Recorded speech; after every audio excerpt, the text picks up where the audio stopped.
Assalamualaikum warahmatullahi wabarakatuh.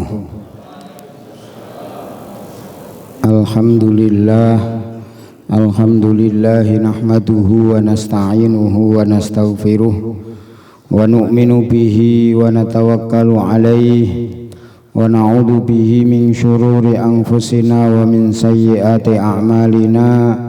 May yahdihillahu fala mudilla lahu wa may yudlilhu fala hadiya lahu. Wa nashhadu an la ilaha illallah wahdahu la syarika lah.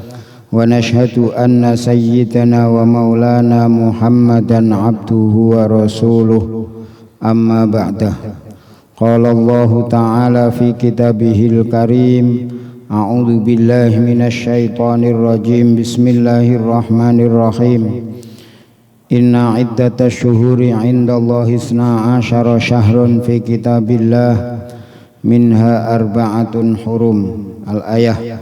Wa qala an-nabiy sallallahu alaihi wasallam Allahumma barik lana fi Rajaba wa Sya'bana wa ballighna Ramadan atau kama qala alaihi salatu wassalam. Alhamdulillah, jamaah sholat subuh yang dirahmati Allah Ta'ala, lagi dan lagi kita bersyukur kepada Allah Subhanahu wa Ta'ala. Allah Subhanahu wa Ta'ala masih memberikan anugerah kepada kita, memberikan nikmat hidayah, taufik serta inayah kepada kita, memberikan kesempatan, kesehatan kepada kita, sehingga kita pada pagi ini bisa taat kepada Allah Ta'ala, bisa sujud di hadapan Allah Ta'ala, memperpanjang i'tikaf kita untuk sama-sama mempelajari ilmunya Allah Ta'ala. Maka bagaimana kita senantiasa bersyukur kepada Allah Ta'ala, sehingga Allah Ta'ala senantiasa menambahkan nikmatnya kepada kita. Amin Allahumma amin. Salawat serta salam semoga tercurah kepada junjungan kita Nabi besar Muhammad sallallahu alaihi wasallam, yang kita harapkan syafaatnya khususnya nanti di yaumil uzma. Amin Allahumma amin. Jamaah sholat subuh yang dirahmati Allah Ta'ala, alhamdulillah kita sudah masuk pada bulan Sya'ban. Tinggal kita persiapan untuk menyambut datangnya bulan Ramadan. Perbanyak doa, perbanyak istighfar, perbanyak taubat kepada Allah Ta'ala. Bulan Sya'ban ini adalah bulannya Allah Ta'ala. Bulan Rajab bulannya Allah Ta'ala, bulan Sya'ban bulannya Rasulullah, bulan Ramadan adalah bulan umatnya Rasulullah. Maka bagaimana kita perbanyak istighfar di bulan Sya'ban. Bulan Sya'ban ini bulan menanam, bulan Rajab ini bulan menanam, bulan Sya'ban bulan mengairi, nanti bulan Ramadan bulan panen.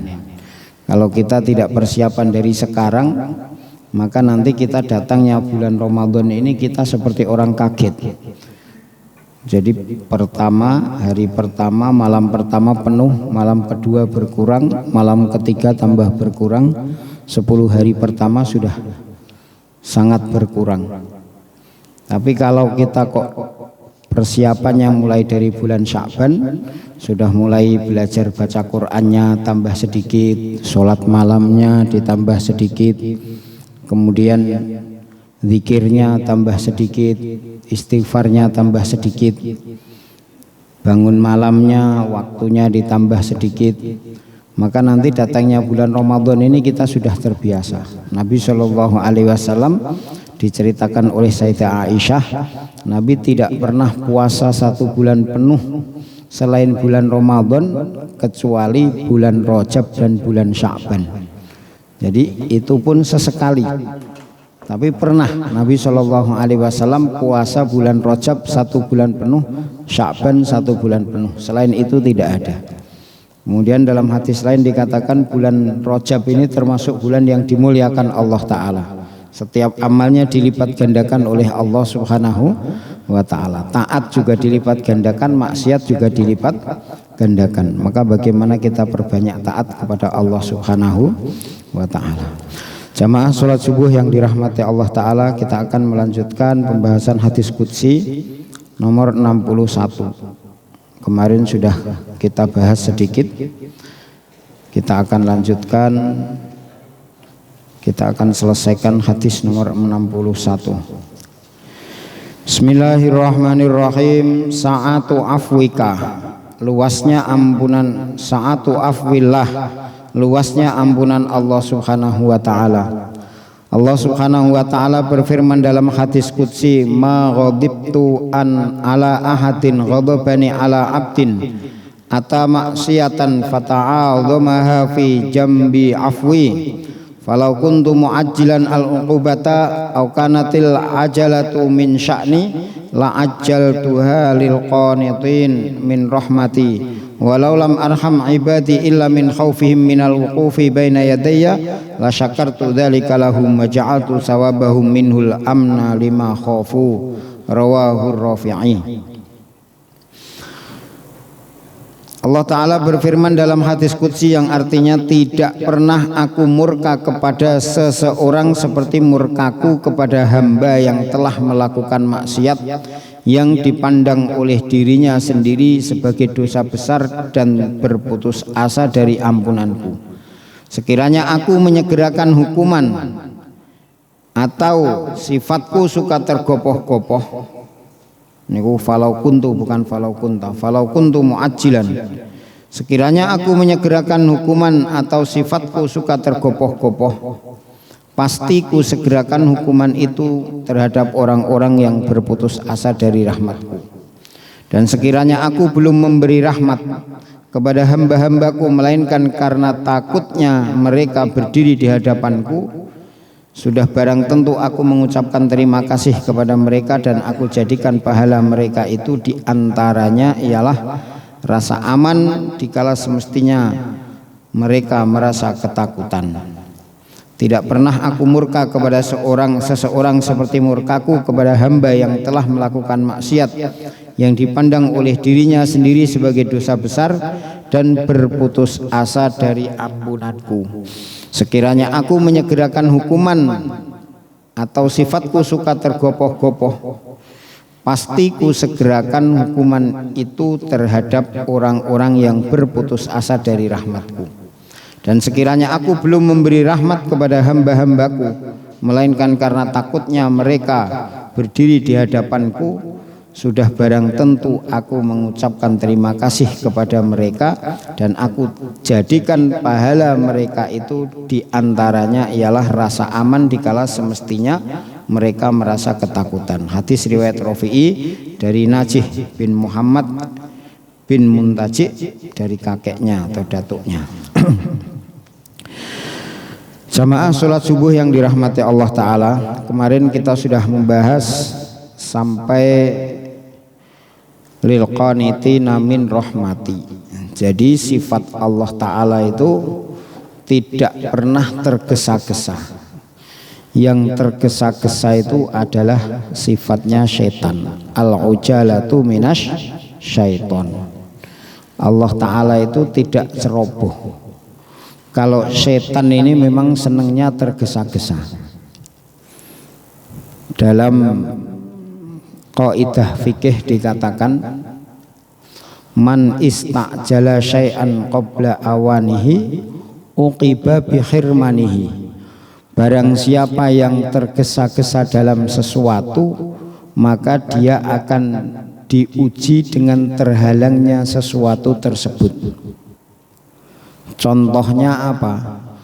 Contohnya dalam kitab Hayatus Sahabah diterangkan, sesungguhnya Allah Subhanahu wa ta'ala sudah menuliskan rizki bagi setiap hambanya dari jalan yang halal. Jadi semuanya itu sudah ditulis akan menjadi rizkinya. Tetapi ketika dia tergesa-gesa mengambil sebelum menjadi miliknya, maka itu akan mengurangi dari bagiannya yang halal. Ada barang, misalnya ini tetangga kita punya mangga, kita kepingin, kemudian ada di dalam hati ini kok keinginan kok enggak sampai ke rumah, akhirnya dipetik. tanpa izin sama yang punya. Maka kemudian setelah dipetik, berarti dia mengambil sesuatu dari jalan yang haram. Padahal sebenarnya dari orang yang punya itu sudah niat, nanti kalau matang tetangga saya mau saya kirimi. Tapi karena kemudian hilang, akhirnya nggak dikirim. Dan itu pun sudah sampai ke tempatnya, cuma jalannya karena tergesa-gesa akhirnya lewat jalan yang haram. Yang tadinya mau sampai dengan jalan halal, ternyata sampainya dengan jalan haram. Contoh lain, yang namanya pernikahan itu cuma sekedar perkataan dari wali kepada mempelai laki-laki. Hanya mengatakan angkah tuka wazawat tuka mahtubataka bimahri hakada wa hakada halan. Kemudian laki-lakinya mengatakan qabil tu nikahaha wa tazwijaha. Kalau sudah mengucapkan ijab qabul, maka wanita itu menjadi halal, menjadi istrinya. Tapi kalau dia kok tergesa-gesa, belum ada ijab qabul sudah dikumpuli, maka hukumnya menjadi zina. Itu banyak contoh-contoh dalam kitab. Waktu masuk sholat zuhur itu jam 12 misalnya, kemudian dia tergesa-gesa mau bepergian, jam 12 kurang 5 menit dia sholat zuhur, maka tidak sah. Bukan dapat pahala, malah dapat dosa. Jadi sifat setan itu memang senangnya tergesa-gesa. Sementara sifat Allah Subhanahu wa Ta'ala itu tidak pernah tergesa-gesa. Tetapi sifat Allah Ta'ala itu adalah tenang, pelan-pelan. Itu sifat Allah Ta'ala. Makanya ketika seseorang itu kok tergesa-gesa, maka dia sedang menjalankan sifatnya setan. Makanya Allah Ta'ala berfirman, falau kuntu mu'ajjilan al-uqubata, seandainya aku menyegerakan orang yang atau zat yang menyegerakan siksaan, akanatil al-ajalatu min sya'ni, atau tergesa-gesa atau tergopoh-gopoh itu adalah sifatku, maka niscaya aku akan menyegerakan bagi orang-orang yang berputus asa dari rahmatku. Ini. Kemudian Allah Ta'ala juga berfirman, walau lam arham ibadi, seandainya aku tidak sayang kepada hambaku, seandainya aku tidak memberikan rahmat kepada hambaku, kecuali dari takutnya mereka dari berdiri di hadapanku, maka aku akan berterima kasih kepadanya. Jadi Allah Subhanahu wa Ta'ala itu dari judulnya sudah ada satu afilah, sangat luas ampunan Allah Ta'ala. Bahkan ampunan Allah Ta'ala lebih luas daripada maksiat kita. Rahmatnya Allah Ta'ala lebih luas daripada dosa kita. Dosa kita ini berapa? Bila dibandingkan dengan rahmatnya Allah Ta'ala, tidak ada apa-apanya. Makanya kita tidak boleh berputus asa dari rahmatnya Allah. Kemarin sudah kami ceritakan ada orang yang membunuh 100 orang dibunuh, Allah Ta'ala memberikan ampunan.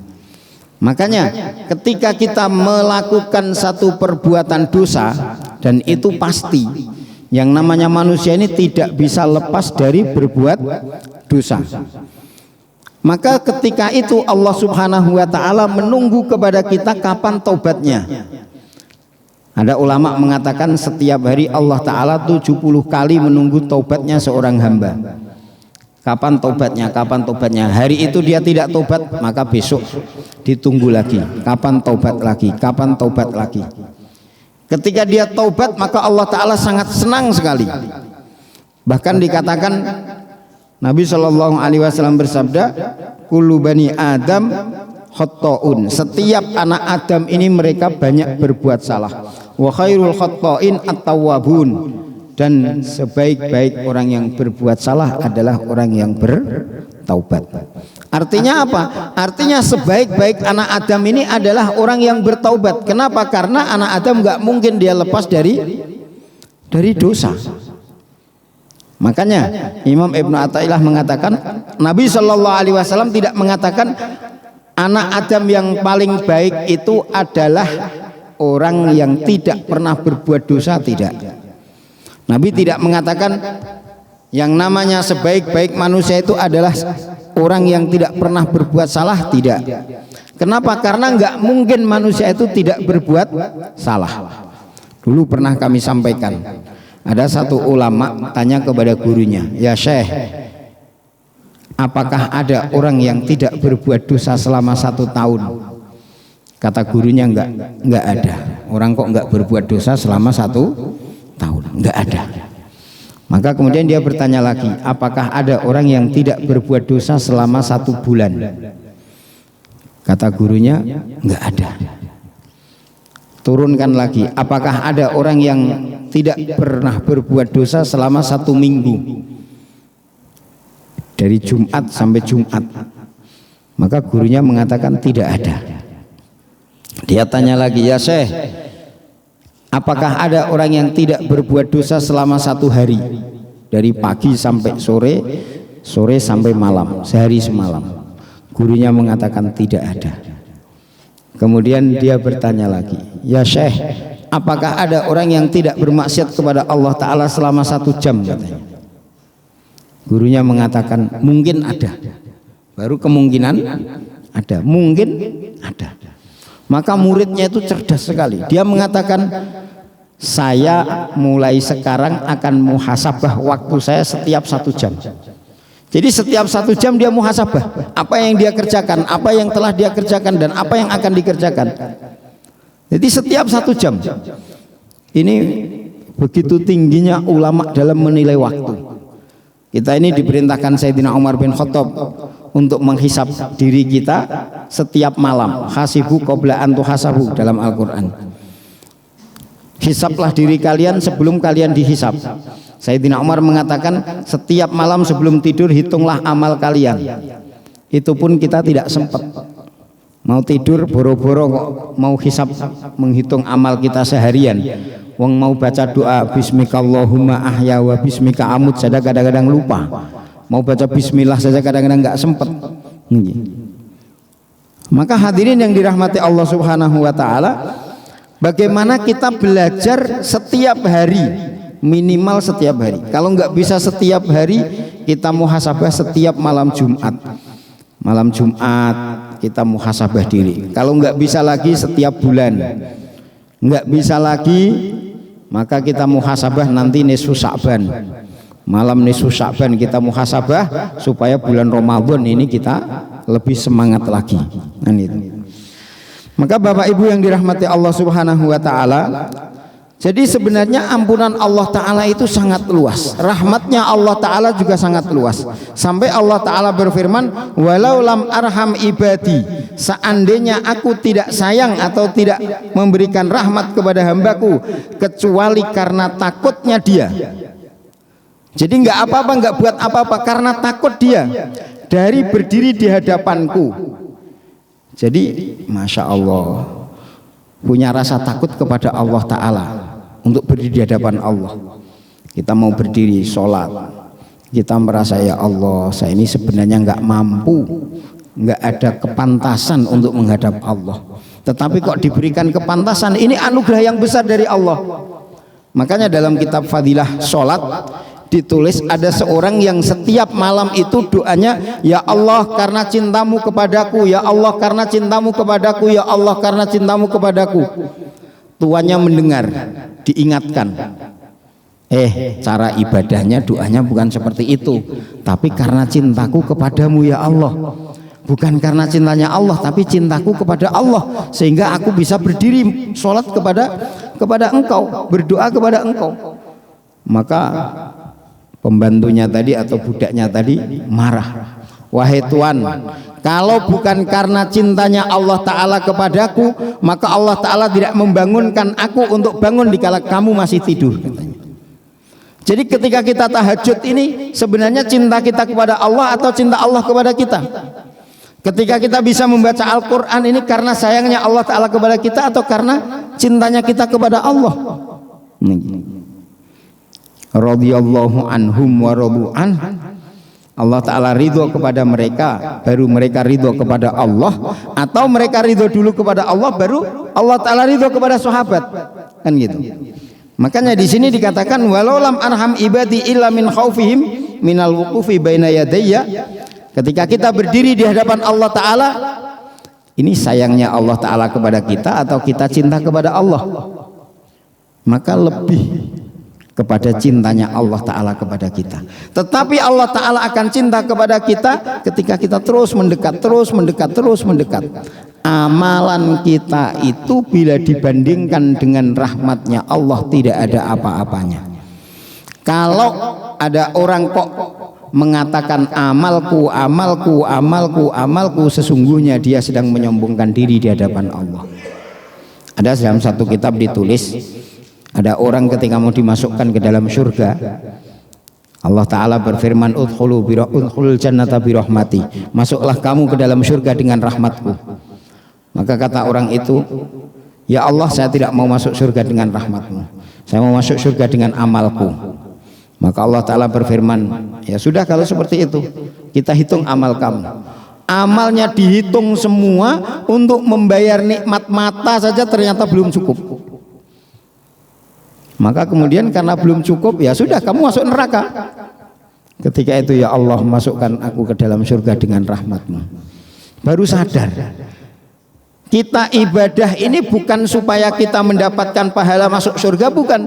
Tetapi ketika kita ibadah, kita doa, kita baca Quran, kita zikir, kita sholawat, kita sedekah, supaya apa? Supaya Allah Ta'ala ini kasihan melihat kita, sayang melihat kita, kenal dengan kita. Nih, malaikat itu ketika mendengar tangisan doa tangisan seorang hamba, ini siapa saya nggak kenal, tapi kalau setiap malam menangis, oh ini fulan lagi ada hajat, dia tahu malaikat, maka kemudian dikasih. Jadi kita ini sedang, istilahnya kalau orang Jawa mengatakan DP-DP, mendekatkan diri, mencari muka di hadapan Allah. Kalau kita kok sering sholat, sering tahajud, sering zikir, sering baca Quran, Allah Ta'ala akan kenal dengan kita. Sering menangis, sering doa, Allah Ta'ala kenal dengan suara kita, oh ini suaranya fulan. Nah nanti Allah Ta'ala akan memberikan ijabatul doa. Allah Ta'ala akan sayang kepada kita, semakin sayang, semakin sayang. Tetapi sayangnya Allah Ta'ala tidak hanya kepada orang-orang yang taat saja, bukan. Orang yang maksiat pun dia masih ada dalam koridor sayangnya Allah Ta'ala. Sifat ar-Rahmannya Allah Ta'ala tidak terbatas kepada orang Islam saja, bukan, tetapi juga kepada orang kafir, kepada orang yang maksiat, kepada orang yang fasik, bahkan kepada binatang-binatang Allah Ta'ala memberikan sifat ar-Rahman. Kalau sifat ar-Rahim khusus diberikan orang beriman nanti di akhirat. Makanya di sini dikatakan, seandainya aku tidak sayang kepada hambaku kecuali dari takutnya mereka dari berdiri di hadapanku, maka aku akan terima kasih apa yang diberikan oleh Allah Ta'ala kepada mereka. Wa ja'altu sawabahum minhul amna lima khaufu, terhadap apa yang mereka takutkan. Bukan hanya sekedar perkara sedikit, bukan, apa yang mereka takutkan aku akan berikan rasa aman. Dalam ayat Al-Quran dikatakan sifat orang beriman ini diantaranya adalah la khaufun alaihim walahum yahzanun, tidak ada rasa takut, tidak ada rasa susah, nggak ada kekhawatiran, hidup dijalani saja. Kalau dalam hati kita kadang-kadang ketakutan, kadang-kadang kekhawatiran, kadang-kadang kita ada rasa besok bagaimana, besok bagaimana, besok bagaimana, maka sebenarnya iman yang ada dalam diri kita ini masih perlu ditambahkan lagi, ditambahkan lagi. Semakin kuat iman seseorang, maka dia akan semakin dijauhkan dari ketakutan kepada makhluk. Ketika Allah Ta'ala menanamkan keimanan seorang iman yang kuat, maka Allah Ta'ala akan memberikan sifat la khaufun alaihim walahum yahzanun. Innalladzina qalu rabbunallah tsumastaqamu tatanazzalu alaihimul malaikatu alla takhafu wa la tahzanu. Malaikat akan turun kepada mereka, menanamkan rasa tidak ada rasa takut, tidak ada rasa susah, enggak ada rasa khawatir. alla takhafu wa la tahzanu, bahkan diberikan kabar gembira, wa absyiru bil jannati allati kuntum tu'adun. Diberikan rasa pasti kamu dijanjikan surga. Orang beriman itu dijanjikan surga oleh Allah Ta'ala.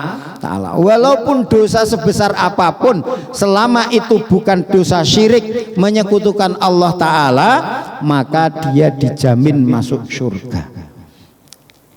Dosanya bagaimana? Nanti akan dilebur dulu di neraka. Berapa tahun terserah Allah Ta'ala. Ada yang 1000 tahun, ada yang 100 tahun, ada yang cuma lewat saja. Wama, dalam Al-Quran dikatakan tidaklah kalian kecuali akan melewati neraka. Nanti akan lewat neraka semua. Hanya ada yang mungkin dia hanya sebentar, ada yang lama. Tapi kalau kita ini kok taubat kepada Allah Ta'ala, bahkan taubatan nasuha, taubat yang tidak mengulangi lagi, maka Allah Ta'ala akan menerima taubat itu dan mungkin dia tidak akan dilewatkan dalam neraka. Termasuk orang-orang yang menjaga sholatnya 5 waktu, salah satu janjinya Allah Ta'ala akan dimasukkan surga tanpa hisab. Dimasukkan surga tanpa hisab, tanpa dihitung-hitung amalnya, langsung masuk surga. Maka kita belajar, pokoknya setiap hari kita taubat, malam kita taubat, pagi kita niat untuk mengamalkan kebaikan, meninggalkan seluruh keburukan. Niat saja, apa susahnya?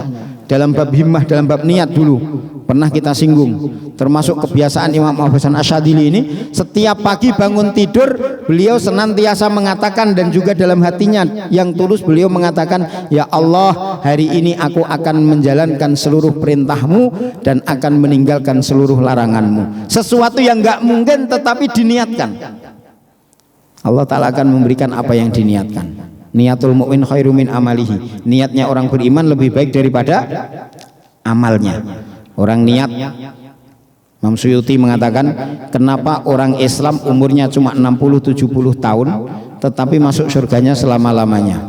Orang kafir umurnya 60-70 tahun masuk neraka selama-lamanya. Beliau mengatakan itu semua karena niatnya.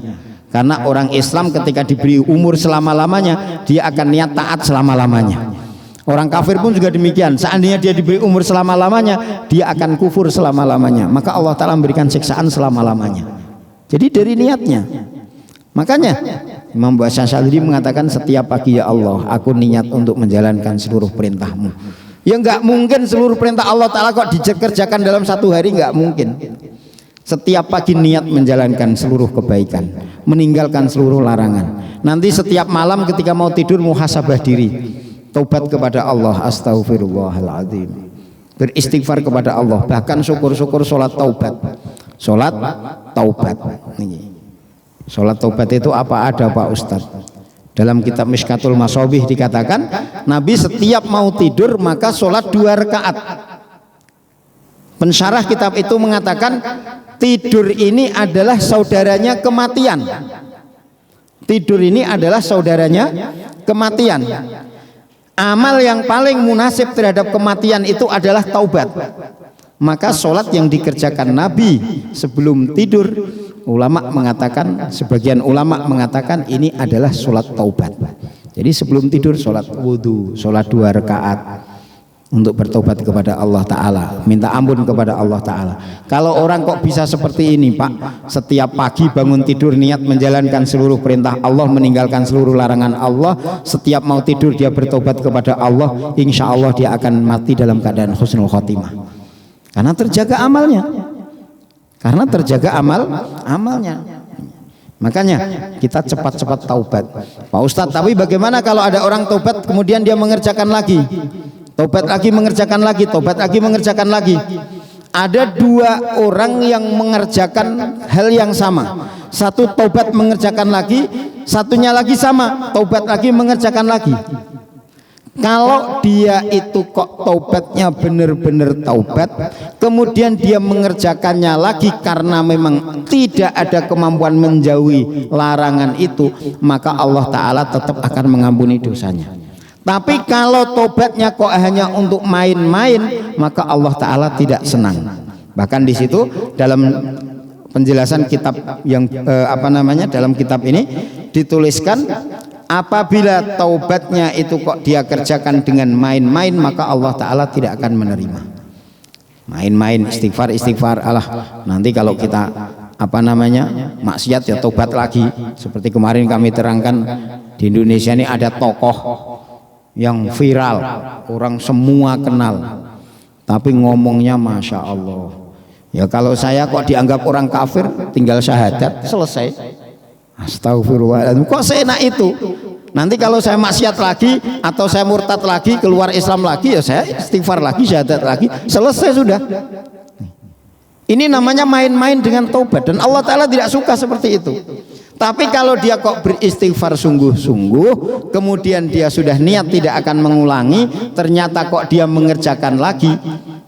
Dalam hukum syariat fikih, maksiat itu ada dua. Ada dua maksiat. Ada namanya maksiat fis safar, ada namanya maksiat bis safar. Ada maksiat dalam perjalanan, ada maksiat dengan perjalanannya. Ada orang pergi ke Surabaya, mau silaturahim kepada saudaranya. Sampai di Surabaya ke tempat saudaranya, kemudian di sana ada konser. Akhirnya dia nonton konser. Maka ini namanya maksiat fis safar, maksiat di dalam perjalanan. Ada lagi orang yang memang mendengar kabar di Surabaya ada konser, maka dia pergi ke Surabaya untuk lihat konser. Ini namanya maksiat fis safar. Nah, kalau maksiat fis safar, maka seluruh rukhsah agama ini boleh. Sholat jamak boleh, sholat qashar boleh, kalau bulan Ramadan puasa juga boleh. Ini namanya maksiat fis safar. Tapi kalau maksiat fis safar, dari awal berangkat sudah niat maksiat, maka tidak ada rukhsah dalam agama, kemurahan dalam agama sedikit pun nggak dapat. Jamak nggak boleh, qashar nggak boleh, meninggalkan puasa kalau bulan Ramadan nggak boleh, mengusap khuf sampai 3 hari nggak boleh. Kenapa? Dari awal dia berangkat sudah maksiat. Begitu juga kita dalam bertaubat. Kalau taubatnya kok cuma main-main, nanti ngulangi lagi, memang niat seperti itu, Allah Ta'ala Maha Pemurah kok. Nanti kalau saya maksiat tinggal taubat lagi, toh kan enak. Loh, ya memang Allah Ta'ala Maha Pemurah. Tapi kalau kita kok terus seperti itu, ya jangan salahkan kalau Allah Ta'ala murka. Bapaknya mengatakan, sudah nak, kamu terserah mau buat apa. Bapaknya mengatakan, nanti kamu saya maafkan, kamu anak saya kok. Kira-kira ada batasnya enggak bapaknya? Tiba-tiba anaknya mukul kepala bapaknya, kira-kira gimana? Satu kali mungkin dimaafkan, besok sudah dibalas. Begitu juga Allah Ta'ala pun juga demikian. Memang Allah Ta'ala luas, rahmatnya luas, maghfirahnya luas. Tapi kalau kita buat main-main, ya nanti Allah Ta'ala tidak senang. Ketika Allah Ta'ala tidak senang, kita akan dijauhkan dari perkara-perkara kebaikan.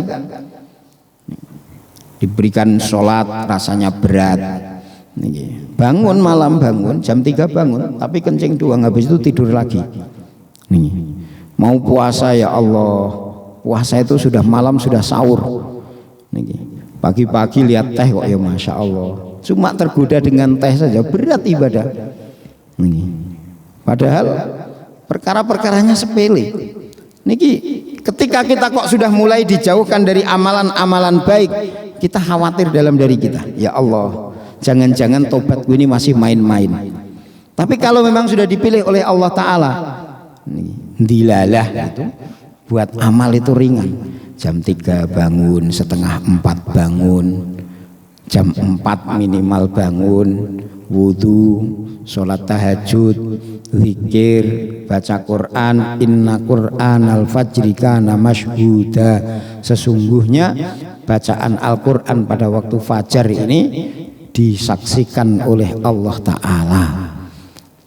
Jadi kita mulai sedikit-sedikit terasa ringan. Kalau kita sudah mulai sedikit-sedikit beramal merasa ringan, maka kita bersyukur kepada Allah Ta'ala, bersyukur kepada Allah.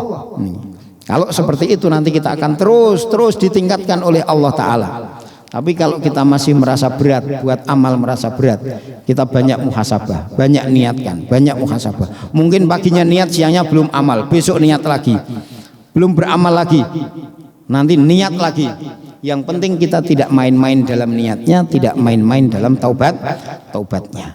Kalau orang itu kok main-main di dalam taubatnya, Allah Ta'ala berfirman, yukhadi'una Allah walladzina amanu wa ma yahda'una illa anfusahum wa ma yash'urun.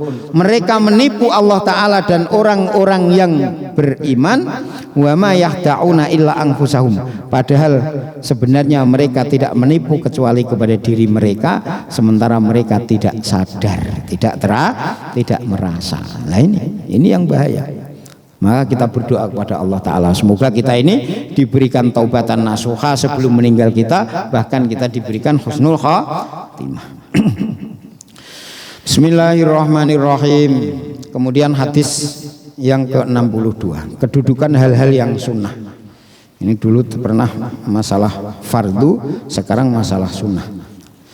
Allah Ta'ala berfirman dalam hadis qudsi, ma yazalu abdi yataqarrabu ilayya bin nawafil hatta uhibbahu fa akuna sam'ahu alladhi yasma'u bihi wa basarahu alladhi yubsiru bihi wa lisanahu alladhi yantiqu bihi wa qalbahu alladhi yaqilu bihi fa idza da'ani ajabtuhu wa idza sa'alani a'taituhu wa in istansarani nasartuhu ahabbu ma ta'abbadani bin nusquli. Rawahu Tabarani. Hambaku senantiasa mendekatkan diri kepadaku dengan melakukan hal-hal yang sunnah, sehingga ia ku senangi dan ku cintai.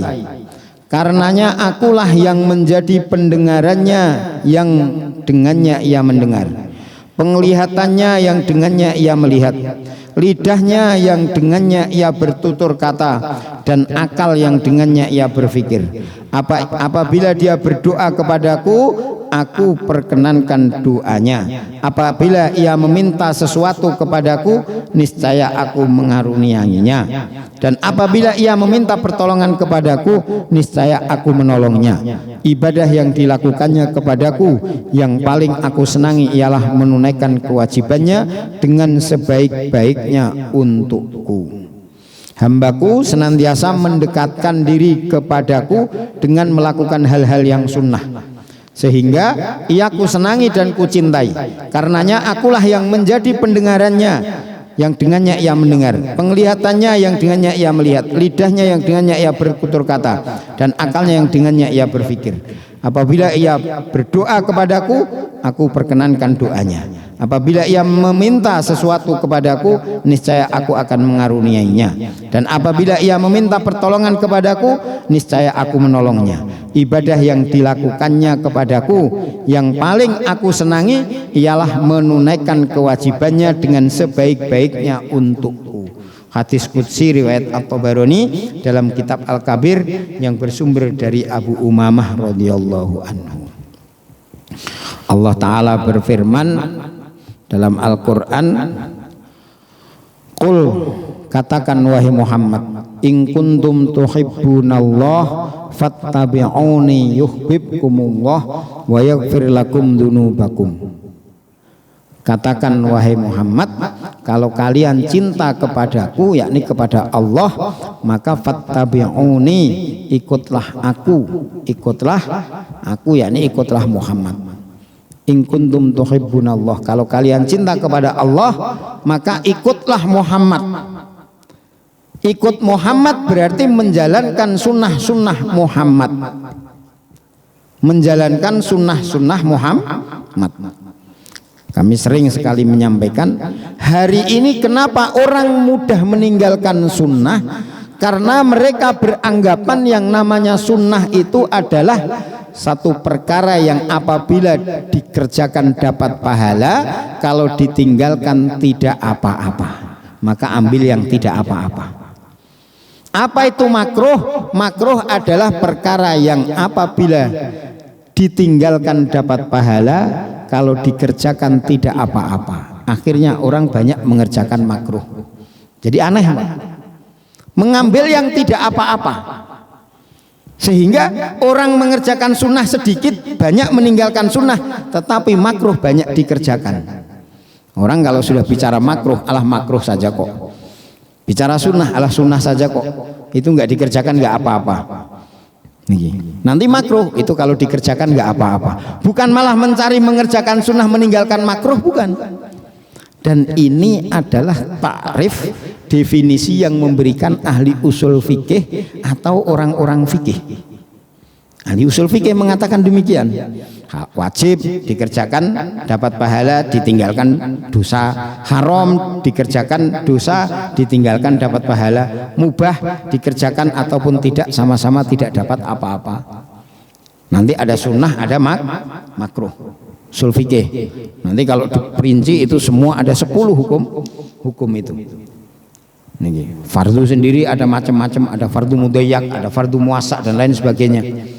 Nih.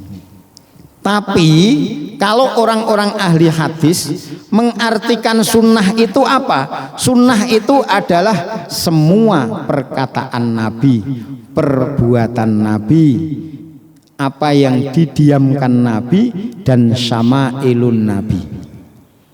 Syama'ilun Nabi, apa yang dikerjakan Nabi, apa yang disampaikan atau yang diucapkan Nabi, apa yang didiamkan Nabi, kemudian apa yang menjadi syama'ilun Nabi.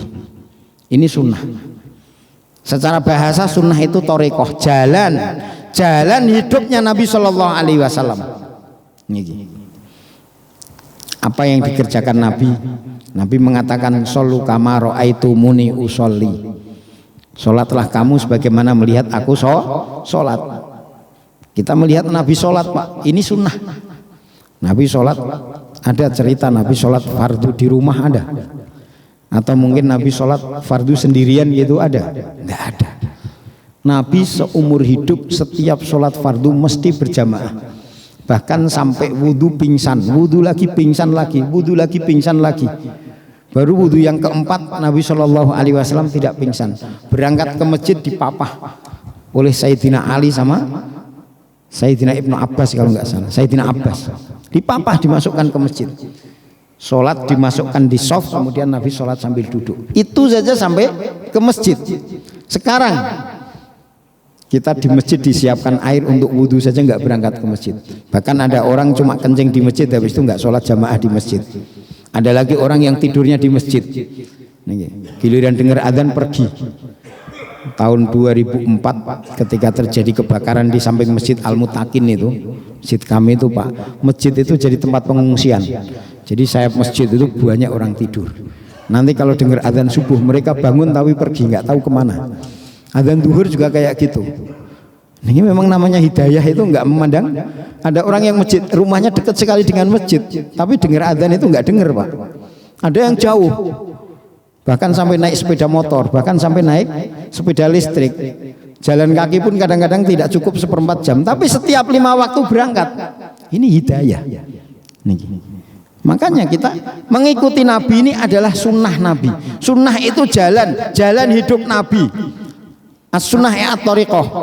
Apa yang diucapkan Nabi dalam hadis banyak sekali. Apa yang dikerjakan Nabi banyak sekali. Apa yang didiamkan Nabi. Nabi tidak pernah mengerjakan sholat qobliyah maghrib. Hadisnya dalam Bulughul Maram jelas sekali.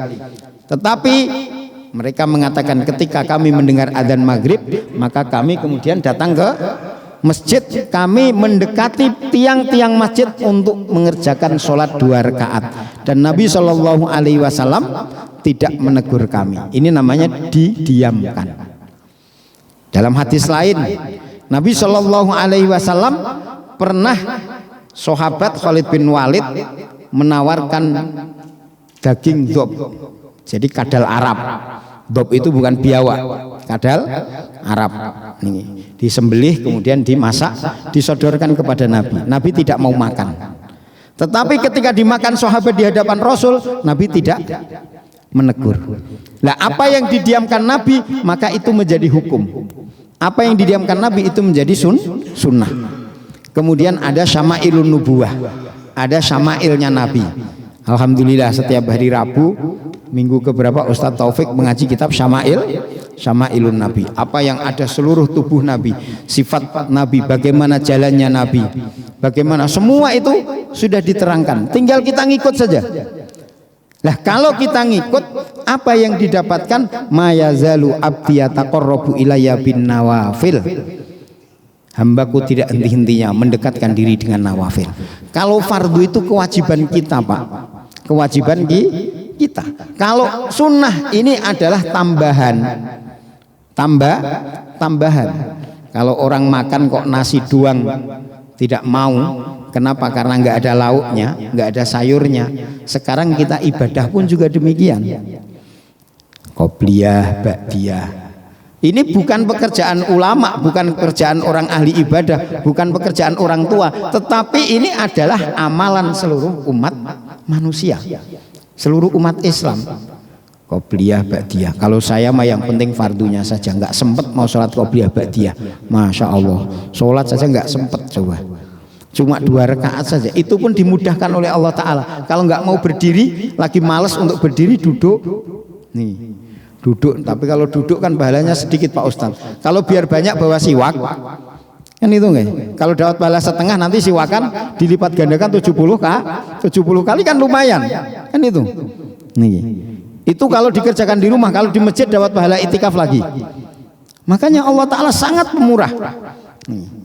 Kita mendekatkan diri dengan nawafil, dengan sunnah baik surahnya, sirahnya, sarirohnya. Kalau orang biasa menghidupkan sunnah, mengamalkan sunnah, maka Allah Ta'ala akan mencintai kita. Yuhibbukumullah, Allah Ta'ala akan mencintai kalian. Wa yaghfir lakum dzunubakum, dan Allah Ta'ala akan mengampuni dosa-dosa kalian. Kalau Allah Ta'ala cinta, selesai semua masalah. Dalam hadis qudsi yang lain dikatakan, ketika aku mencintai hambaku, maka aku akan mengumumkan kepada ahli langit, wahai ahli langit, aku mencintai si fulan, maka cintailah mereka. Ahli langit turun semua, menanamkan rasa cinta di dalam setiap hati, setiap makhluk, bukan hanya setiap orang, setiap makhluk. Kalau ada orang kok ahli tahajud, ada orang kok ahli sholat qobliyah ba'diyah, ada orang kok senang baca Quran, maka sebenarnya Allah Ta'ala menanamkan rasa sayang, rasa cinta kepada setiap makhluk. Kalau ada yang nggak senang, ini karena iri, kenapa kok dia bukan saya? Karena antara benci dengan cinta itu, Imam Ghazali mengatakan tipis, seperti kulit bawang, kulit ari. Orang yang cinta juga akan memukul, orang yang benci juga akan memukul. Orang yang cinta akan memberikan ujian, orang yang benci juga akan memberikan. Orang yang dicintai Allah Ta'ala akan diberikan ujian, orang yang dibenci Allah Ta'ala juga akan diberikan azab. Sama, mendapatkan ujian, tetapi Imam Ghazali mengatakan barbul ma'syuq ladzatun, pukulan orang yang dicintai ini adalah satu kelezatan. Dicubit kok dicubit istrinya, seneng Pak. Dicubit orang yang dicintai, seneng. Tapi kalau orang yang dibenci, jangankan dicubit, jangankan dipukul, diberi hadiah pun marah Pak. Dikira saya nggak bisa beli, kayak gini aja diberikan, coba. Ini kalau orang tidak senang. Makanya begitu juga ketika kita menghidupkan sunnah Nabi Shallallahu Alaihi Wasallam. Bahkan di sini dikatakan sunnah yang besar diantaranya adalah membaca Al-Quran. Di antara sunnah yang paling luhur dilakukan untuk bertakarrub kepada Allah Ta'ala ialah membaca Al-Quran. Dalam hadis dikatakan fadilah Quran juga ada. Ma taqarrabal abdu ilallahi ta'ala bimisli ma kharaja minhu. Cara yang paling baik bertakarrub kepada Allah, yang paling cepat bertakarrub kepada Allah, yang paling mudah bertakarrub kepada Allah ialah dengan apa yang bersumber darinya, yakni Al-Quran. Ketika kita membaca Al-Quran, paham tidak paham baca, pokoknya kita baca saja. Setiap huruf dapat pahala. Setiap kita baca, Allah Ta'ala sedang memperhatikan kita. Apalagi kalau baca Qurannya di dalam sholat, Masya Allah, baca Qurannya dalam sholat, Allah Ta'ala sangat memperhatikan kepada kita. Nih, makanya kita jangan bosan-bosan, kita dekatkan diri kita kepada Allah, dekatkan diri kita kepada Allah. Semakin kita mendekat dengan Allah Ta'ala dengan sunnah-sunnahnya, maka apa balasan Allah Subhanahu Wa Ta'ala? Hatta uhibbahu, sehingga Allah Ta'ala mencintai orang tersebut. Apa yang akan terjadi ketika dia dicintai Allah? Fa'akuna sam'ahu alladhi yasma'u bihi, telinganya akan dijaga oleh Allah Ta'ala dari mendengar perkara-perkara yang maksiat. Ada satu orang ulama sampai sekarang masih hidup. Saya pernah sowan. Dia itu kalau ada orang ngomong itu nggak begitu dengar. Yang deket saya itu nggak dengar. Tapi kalau nyimak santrinya baca Al-Quran, menghafalkan Al-Quran, itu 2 orang salah sedikit saja tahu. Coba, ini namanya orang dijaga Allah Ta'ala. Ada mungkin dulu sering imami di sini, sekarang ada di Lampung, itu matanya dijaga Allah Ta'ala. Begitu selesai menghafalkan Al-Quran, matanya ditutup oleh Allah Ta'ala. Mungkin secara lahiriahnya dia diberikan ujian, tapi secara hakikatnya dia disayang Allah Ta'ala, matanya nggak boleh maksiat lagi. Dulu sering ngimami di sini. Jadi setelah selesai menghafal Al-Quran, matanya ditutup oleh Allah Ta'ala. Ini bukan zaman sahabat. Ada orang yang kalau diajak ngobrol tidak begitu dengar, tetapi giliran mendengarkan Al-Quran itu dia jangankan kok satu ayat terlewatkan, satu huruf matnya kurang panjang saja tahu. Itu santrinya semua cerita kayak gitu. Sampai sekarang masih ada. Berarti telinganya dijaga Allah. Nah, kalau kita Pak diajak mendengarkan Al-Quran males, giliran mendengarkan lagu seneng. Kenapa? Karena kita kurang memperbanyak sunnah. Kalau diajak ghibah ngomong tetangganya, Masya Allah, setengah jam kuat. Diajak bicara politik, ngomong tentang masalah kekurangan pemerintah, Masya Allah, 1 jam 2 jam asik. Giliran ngaji, giliran mendengarkan orang baca Al-Quran tadarus 5 menit sudah nguletnya. Ya Allah, kok lama sekali, kapan selesainya? Coba, kenapa? Ini ada masalah dengan telinga kita. Ketika seseorang itu kok menghidupkan sunnah, mengamalkan sunnah, maka nanti telinganya akan dijaga Allah Ta'ala. Bahkan Allah Ta'ala saking menjaganya, aku akan menjadi telinganya. Bukan berarti telinganya ini telinga Allah, bukan. Tetapi Allah Ta'ala menjaga telinganya dari maksiat kepada Allah. Aku akan menjaga matanya, yang mana dia melihat, yang dilihat yang baik-baik. Kadang-kadang orang itu banyak yang baik, yang dilihat keburukannya. Orang Islam itu Pak Bu, minimal dia bisa taat itu punya minimal 70 kebaikan. Minimal 70 kebaikan. Tapi kadang-kadang kita melihat yang satu keburukan. Dalam kitab Ihya ditulis ketika Nabi Isa alaihissalatu wassalam berjalan-jalan dengan Hawari, melihat bangkai anjing hitam budigen lagi, Masya Allah. Hawari itu rata-rata mengatakan alangkah buruknya anjing ini, alangkah buruknya anjing ini, alangkah buruknya. Semua bilang seperti itu. Nabi Isa alaihissalatu wassalam tersenyum mengatakan alangkah putihnya giginya anjing ini. Coba, Allah Ta'ala melihat, memberikan pandangan yang baik kepada Nabi Isa, dijaga, benar-benar dijaga. Nabi juga pernah sama Aisyah seperti itu. Wahai Aisyah, apa yang kamu lihat dari anjing ini? Ya Rasulullah, mana baik? Sudah kecil, gudikan lagi, mati lagi, bangkai lagi. Maka Nabi SAW mengatakan, bukalah giginya, maka kamu akan melihat giginya yang putih. Kalau orang itu dijaga Allah Ta'ala matanya, maka dia akan senantiasa dilihatkan kepada kebaikan. Tetangganya baik sekali, tetapi Masya Allah, yang dilihat buruknya terus, yang didengar buruknya terus. Begitu juga lisannya pun juga demikian. Walisanahu alladzi yantiqu bihi, diberikan lisan untuk zikir keluh, untuk baca Quran males, tetapi giliran ghibah, ya Allah, ini bahaya Pak Bu. Kita perbanyak sholat sunnah, perbanyak baca Quran, perbanyak amalan-amalan sunnah, sehingga Allah Ta'ala menjaga lisan kita untuk bicara baik, untuk bicara kebaik, untuk mudah baca Al-Quran.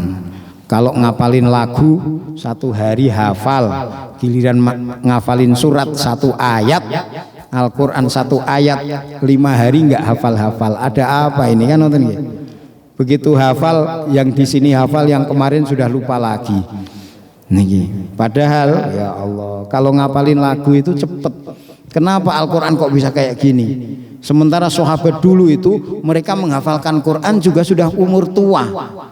Ada yang 40 tahun, ada yang 50 tahun, ada yang sudah hampir 60 tahun baru menghafalkan Quran.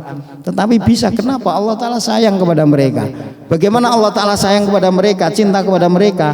Allah Ta'ala jadi lisannya, menjaga lisannya dengan menghidupkan sunnah. Semoga Allah Subhanahu wa Ta'ala menjaga diri kita, keluarga kita, untuk senantiasa bertobat kepada Allah Ta'ala, untuk senantiasa bisa menghidupkan sunnah-sunnah Nabi Sallallahu Alaihi Wasallam. Alhamdulillah.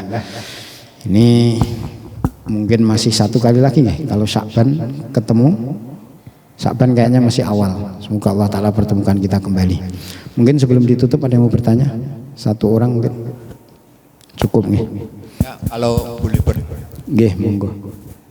Assalamualaikum warahmatullahi wabarakatuh. Waalaikumsalam warahmatullahi.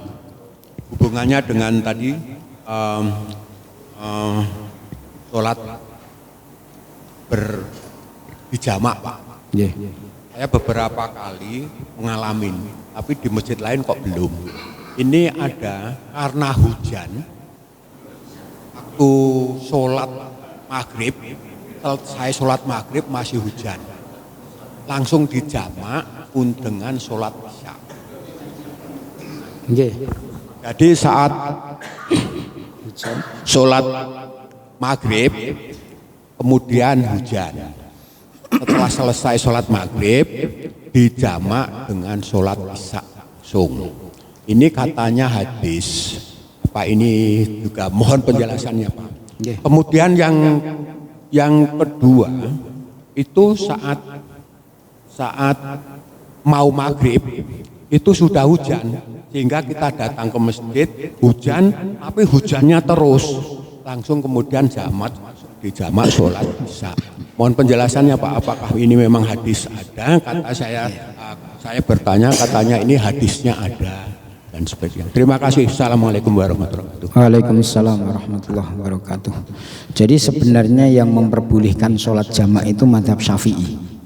Mazhab Hanafi itu enggak ada jamak kecuali di Mina dan Arafah. Itu. Kalau qashar itu semua ulama. Bahkan kalau Hanafi itu kalau safar lebih dari 2 marhalah itu wajib. Kalau Syafi'i lebih dari 3 marhalah 120 kilo lebih itu lebih baik diqashar. Bahkan lebih baik dijamak. Nah, berkenaan dengan jamak ini, maka memang alasan jamak itu yang paling kuat adalah safar. Tapi kemudian ada 2 udzur yang orang itu boleh menjamak. 1 lil mator, 2 lil marid. Lil marot karena sakit, kemudian karena safar. Bahkan ada yang mengatakan lil hajah pun boleh tetapi tidak berterusan. Lah, ketika terjadi hujan lebat, maka Nabi memerintahkan kepada Bilal, azannya bukan hayya ala sholah, tapi shollu fi rihalikum. Sholatlah kalian di rumah-rumah kalian. Hujannya lebat. Nah, sebenarnya uzur itu sampai sekarang kalau dilihat itu sudah nggak bisa jadi alasan karena sudah ada payung dan lain sebagainya. Tetapi ketika itu kok dulu diperbolehkan, maka alasan itu tidak dicabut.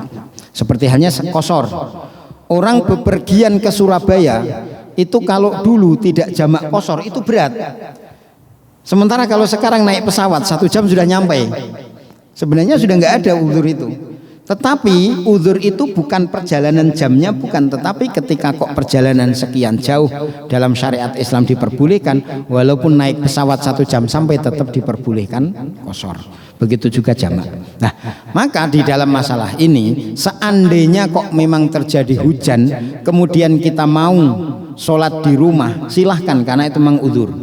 Nih. Tapi repotnya itu nggak hujan pun sholatnya di rumah kan gitu nih. Repotnya seperti itu. Kalau sahabat itu memang dulu sholatnya di masjid terus, sehingga ketika hujan mereka mau berangkat itu basah, nggak ada payung zaman itu. Nah, sekarang ada payung, tapi hukum itu tidak berubah. Bukan terus ada payung dimudahkan, enggak. Tetap diperbolehkan. Yang pertama.